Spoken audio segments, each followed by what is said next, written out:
In the bill of quantities environment, we have the possibility to produce a detailed bill of quantities of our project.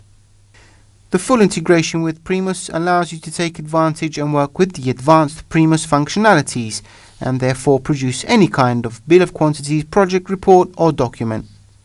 The bill of quantities item measurements created in Edificius are colored in grey here, and these are connected to the Edificius design entities.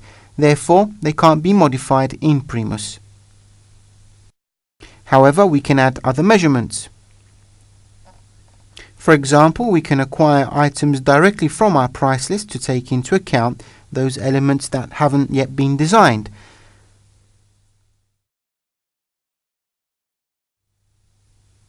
Here we can type in the relating measurements or even acquire items from a different document.